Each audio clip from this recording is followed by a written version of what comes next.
বন্ধুরা, ই শ্রম কার্ড নিয়ে আবারও বড় আপডেট এসেছে। এখন ঘরে বসেই মোবাইল ফোনের মাধ্যমে মাত্র কয়েক মিনিটে নিজের ই শ্রম কার্ড তৈরি করতে পারবেন।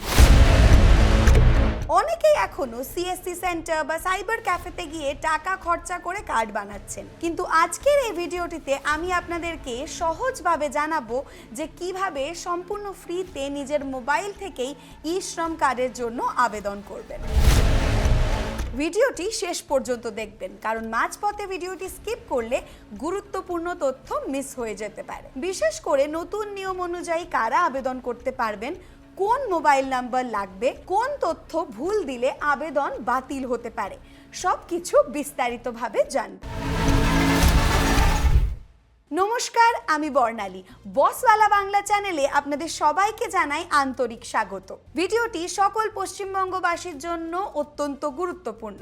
তবে ভিডিওটি শুরু করার আগে আপনারা যদি আমাদের চ্যানেলে নতুন হয়ে থাকেন, তাহলে বসওয়ালা বাংলা চ্যানেলটিকে অবশ্যই সাবস্ক্রাইব করুন, কারণ আমরা সরকারি স্কিম থেকে শুরু করে ফাইন্যান্সিয়াল টিপস পর্যন্ত নিয়ে আসি আপনাদের জন্য সত্যতা ও নির্ভরতা যাচাই করে। তাই অবশ্যই চ্যানেলটিকে সাবস্ক্রাইব করে পাশে থাকুন এবং পাশের বেল আইকনটি প্রেস করুন, যাতে আপনারা কোনো ধরনের ইনফরমেশন মিস না করেন। চলুন আর কোনো দেরি না করে শুরু করা যাক। বন্ধুরা, আপনার কাছে কি এখনো ই শ্রম কার্ড নেই? তাহলে আজকের ভিডিওটি অবশ্যই শেষ পর্যন্ত দেখুন, কারণ 2026 সালে ই শ্রম পোর্টালে বেশ কিছু গুরুত্বপূর্ণ আপডেট এসেছে। সবার আগে জেনে নেওয়া যাক যে ই শ্রম কার্ডটি আসলে কি। ই শ্রম কার্ড হলো ভারত সরকারের শ্রম ও কর্মসংস্থান মন্ত্রকের একটি ডিজিটাল পরিচয়পত্র, যা মূলত অসংগঠিত বা আনঅর্গানাইজ সেক্টরের কর্মীদের জন্য তৈরি করা হয়েছে। এই কাজের মাধ্যমে সরকার দেশের অসংগঠিত শ্রমিকদের একটি ন্যাশনাল ডেটাবেস তৈরি করেছে, যাতে ভবিষ্যতে বিভিন্ন সরকারি প্রকল্প, সামাজিক সুরক্ষা এবং কর্মসংস্থানের সুবিধে আরও সহজে পৌঁছে দেওয়া যায়।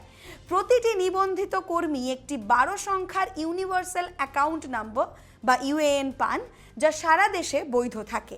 এখন প্রশ্ন হলো, কারা এই কার্ডের জন্য আবেদন করতে পারবেন? যদি আপনার বয়স 16 থেকে 59 বছরের মধ্যে হয় এবং আপনি অসংগঠিত ক্ষেত্রে কাজ করেন, তাহলে আপনিও আবেদন করতে পারবেন। তাহলে এই ই শ্রম কার্ড বানালে কি কি সুবিধে পাওয়া যায় জেনে নেওয়া যাক।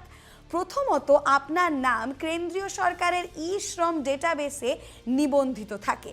এর ফলে ভবিষ্যতে শ্রমিকদের জন্য চালু হওয়া বিভিন্ন সরকারি প্রকল্প ও সামাজিক সুরক্ষা কর্মসূচির সুবিধে পৌঁছে দেওয়া সহজ হয়। এছাড়াও অনেক ক্ষেত্রে প্রধানমন্ত্রী সুরক্ষা বীমা যোজনার আওতায় দুর্ঘটনাজনিত বীমা সুবিধা যোগ্যতার ভিত্তিতে পাওয়া যায়। পাশাপাশি ভবিষ্যতের কর্মসংস্থান, দক্ষতা উন্নয়ন বা স্কিল ডেভেলপমেন্ট এবং বিভিন্ন সরকারি কল্যাণমূলক প্রকল্পের সঙ্গে যুক্ত হওয়ার সুযোগও বাড়ে। মনে রাখবেন, ই শ্রম কার্ড থাকলেই নির্দিষ্ট অঙ্কের টাকা বা কোনো সরকারি সুবিধে স্বয়ংক্রিয়ভাবে পাওয়া যায় এমন নয়। সুবিধে নির্ভর করে সংশ্লিষ্ট সরকারি প্রকল্পের যোগ্যতার ওপর। তাহলে কেন এই ই শ্রম কার্ড বানানো উচিত? কারণ এটি সম্পূর্ণ বিনামূল্যে তৈরি করা যায়, কয়েক মিনিটেই অনলাইনে আবেদন করা সম্ভব এবং ভবিষ্যতে যদি কেন্দ্র বা রাজ্য সরকারের পক্ষ থেকে অসংগঠিত শ্রমিকদের জন্য কোনো নতুন প্রকল্প, আর্থিক সহায়তা বা সামাজিক সুরক্ষা কর্মসূচি চালু হয়, তাহলে নিবন্ধিত থাকলে সেই সুবিধে পাওয়ার সম্ভাবনা অনেক বেশি থাকে। তাই আপনি যদি যোগ্য হন, তাহলে এই রেজিস্ট্রেশন অবশ্যই করে রাখা উচিত। চলুন এবার নতুন আপডেট অনুযায়ী স্টেপ বাই স্টেপ দেখে নেওয়া যাক কিভাবে নিজের মোবাইল থেকে ই শ্রম কার্ডের জন্য আবেদন করবেন। সবার প্রথমে আপনার মোবাইল ব্রাউজার খুলে সার্চ করুন ই শ্রম। সার্চ করার পর সরকারের অফিসিয়াল পোর্টাল আপনার সামনে চলে আসবে। তবে আপনাদের সুবিধের জন্য অফিসিয়াল লিংক ভিডিও ডেসক্রিপশনে রাখা হয়েছে, সেখান থেকেও সরাসরি ওয়েবসাইটে যেতে পারবেন। ওয়েবসাইট ওপেন করার পর রেজিস্টার অন ই শ্রম অপশনে ক্লিক করতে হবে। এখানে অনেকের একটা বড় প্রশ্ন থাকে, কারণ বর্তমানে দুটি অপশন দেখা যায়, একটি সাধারণ শ্রমিকদের জন্য এবং অন্যটি প্ল্যাটফর্ম ওয়ার্কারদের জন্য। এখন প্ল্যাটফর্ম ওয়ার্কার কারা জেনে নেওয়া যাক। যদি আপনি জোম্যাটো, সুইগি, ব্লিঙ্কিট, অ্যামাজন, ফ্লিপকার্টের ডেলিভারি পার্টনার হিসেবে কাজ করেন অথবা ওলা, উবার, র্যাপিডো ড্রাইভার হন, তাহলে প্ল্যাটফর্ম ওয়ার্কার অপশনটি আপনার জন্য। আর যদি আপনি রাজমিস্ত্রি, শ্রমিক, ইলেকট্রিশিয়ান, প্লাম্বার, কৃষি শ্রমিক, দোকানের কর্মচারী, গৃহকর্মী বা অন্য কোনো অসংগঠিত ক্ষেত্রে কাজ করেন, তাহলে সাধারণ রেজিস্টার অন ই শ্রম অপশনেই ক্লিক করবেন। এরপর আপনার সামনে রেজিস্ট্রেশন রেজিস্ট্রেশনের পেজটি ওপেন হবে। এখানে আপনাকে আপনার সেই মোবাইল নাম্বার দিতে হবে যেটি আপনার আধার কার্ডের সঙ্গে লিংক করা রয়েছে, কারণ ওটিপি ভেরিফিকেশনের মাধ্যমে আপনার পরিচয় যাচাই করা হবে।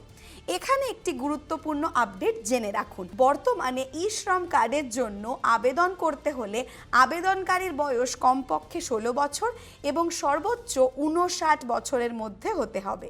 এরপর ইপিএফও এবং ইএসআইসি সম্পর্কে দুটি প্রশ্ন আসবে। যদি আপনি কোনো প্রতিষ্ঠানে কাজ করেন এবং আপনার পিএফ কাটা হয় তাহলে ইপিএফওর ক্ষেত্রে ইএস নির্বাচন করবেন, আর যদি পিএফ কাটা না হয় তাহলে নো নির্বাচন করবেন। একইভাবে ইএসআইসি সুবিধা পেলে ইয়েস আর না পেলে নো নির্বাচন করবেন। বেশিরভাগ অসংগঠিত ক্ষেত্রে শ্রমিকদের ক্ষেত্রে এখানে নো অপশনই প্রযোজ্য হবে। এরপর সেন্ড ওটিপিতে ক্লিক করুন। আপনার মোবাইলে আসা ওটিপি এবং ক্যাপচা কোড সঠিকভাবে বসিয়ে সাবমিট করুন। এরপর আসবে আধারের কেওয়াইসির ধাপ। এখানে 12 সংখ্যার আধার নম্বর দিতে হবে এবং ওটিপি অথেন্টিকেশন নির্বাচন করতে হবে। আধারের সঙ্গে মোবাইল নাম্বার লিংক না থাকলে এই ধাপ সম্পন্ন করা সম্ভব হবে না। ওটিপি ভেরিফিকেশন সফল হলে আপনার আধারের অনেক তথ্য স্বয়ংক্রিয়ভাবে সিস্টেমে চলে আসবে। এখন আসবে পার্সোনাল ইনফরমেশন সেকশন। এখানে আপনাকে মোবাইল নম্বর, ইমেল আইডি, বৈবাহিক অবস্থা, মায়ের নাম, বাবার নাম অথবা স্বামী বা স্ত্রীর নাম দিতে হবে। এরপর আপনার সামাজিক শ্রেণী অর্থাৎ জেনারেল, ওবিসি, এসসি বা এসটি নির্বাচন করতে হবে। অনেকেই ভাবেন কাস্ট সার্টিফিকেট না থাকলে আবেদন করা যাবে না, কিন্তু বাস্তবে অনেক ক্ষেত্রেই এই ডকুমেন্ট আপলোড বাধ্যতামূলক নয়। আপনার কাছে থাকলে আপলোড করতে পারেন, না থাকলেও আবেদন সম্পন্ন করা সম্ভব। এরপর নমিনি ডিটেল সেকশন আসবে। এখানে যাকে মনোনীত করতে চান তার নাম, জন্ম তারিখ, জেন্ডার এবং আপনার সাথে কি সম্পর্ক আর তার ঠিকানা দিতে হবে। নমিনি হিসেবে বাবা, মা, স্বামী, স্ত্রী অথবা সন্তানকে রাখা যেতে পারে। এরপরে আপনাকে আপনার পার্মানেন্ট অ্যাড্রেস এবং তারপরে বর্তমান ঠিকানা দিতে হবে। আপনি গ্রামাঞ্চলে থাকেন নাকি শহরে থাকেন সেটিও নির্বাচন করতে হবে। ঠিকানা পূরণ করার সময় পিনকোড এবং জেলা সঠিকভাবে দেওয়া অত্যন্ত গুরুত্বপূর্ণ, কারণ ভবিষ্যতে যে কোনো সরকারি সুবিধে বা যাচাইকরণের ক্ষেত্রে এই তথ্য ব্যবহার করা হতে পারে। এরপরে আসবে এডুকেশনাল কোয়ালিফিকেশন সেকশন। আপনি কতদূর পড়াশুনো করেছেন সেই অনুযায়ী অপশন নির্বাচন করবেন। আপনার প্রাইমারি, মাধ্যমিক, উচ্চ মাধ্যমিক, গ্র্যাজুয়েশন অথবা তার বেশি যেটি প্রযোজ্য সেটি বেছে নিন। সার্টিফিকেট থাকলে আপলোড করতে পারেন, আর না থাকলেও সাধারণত আবেদন সম্পন্ন করা যায়। এরপরে মান্থলি ইনকাম সেকশনে আপনার আনুমানিক মাসিক আয় নির্বাচন করতে হবে। মনে রাখবেন ভবিষ্যতে এই তথ্য প্রয়োজন হলে আপডেট করা যায়। এরপরে সবচেয়ে গুরুত্বপূর্ণ অংশ অকুপেশনাল ডিটেলস বা পেশাগত তথ্য। এখানে আপনাকে জানাতে হবে আপনি কি ধরনের কাজ করেন, যেমন রাজমিস্ত্রি, কৃষি শ্রমিক, driver, electrician, plumber, painter, delivery partner, গৃহকর্মী, দর্জি, দোকানের কর্মচারী অথবা অন্য কোনো অসংগঠিত ক্ষেত্রের কাজ। আপনার পেশা নির্বাচন করার পর কত বছরের অভিজ্ঞতা রয়েছে সেটিও উল্লেখ করতে হবে। যদি একাধিক দক্ষতা থাকে তাহলে সেগুলিও যোগ করা যেতে পারে। এর ফলে ভবিষ্যতে কর্মসংস্থান সংক্রান্ত সুযোগ পাওয়ার সম্ভাবনা বাড়তে পারে। এরপর আসবে ব্যাংক অ্যাকাউন্ট ডিটেলস। এখানে অবশ্যই আবেদনকারীর নিজের ব্যাংক অ্যাকাউন্ট নাম্বার দিতে হবে। অ্যাকাউন্ট নাম্বার, অ্যাকাউন্ট হোল্ডারের নাম এবং আইএফএসসি কোড সঠিকভাবে পূরণ করুন, কারণ এই সরকারি প্রকল্পের সাথে ভবিষ্যতে অন্য যে কোনো সরকারি সুবিধে সরাসরি ব্যাংক অ্যাকাউন্টে পাঠানো হলে এই তথ্যই ব্যবহার করা হবে। সব তথ্য পূরণ হয়ে গেলে সামারি পেজ ওপেন হবে। এখানে একবার ভালোভাবে সমস্ত তথ্য মিলিয়ে নিন।